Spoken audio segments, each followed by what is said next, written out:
Well, FMCG major HUL has outlined its growth and category targets as part of its Capital Markets Day. Mangalam is here with highlights. Mangalam, morning.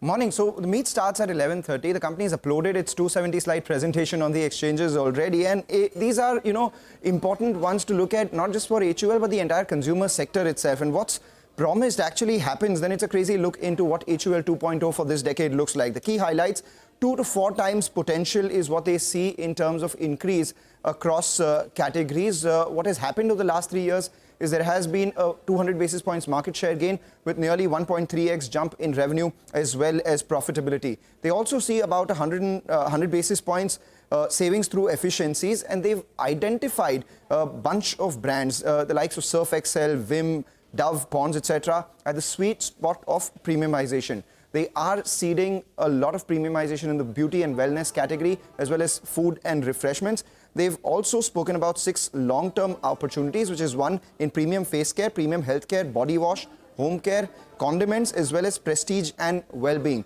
What's interesting, and this media analysts would be, very importantly tracking, their share of advertising on TV is actually down from 60% earlier to now 39%. A large part of their advertising goes on social media, so we'll keep an eye out on that one.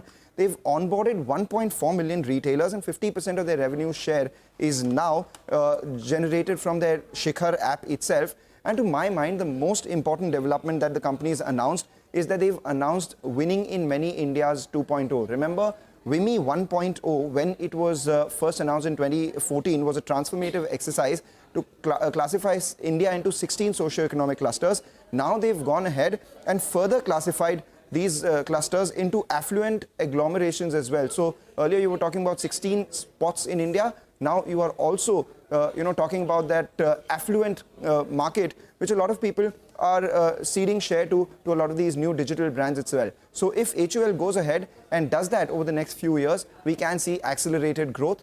The strategy is laid out. The important part is executing them. Okay, all right, Mangalam, got it. Thanks very much. So that is the takeaway from the Analyst Day at HUL.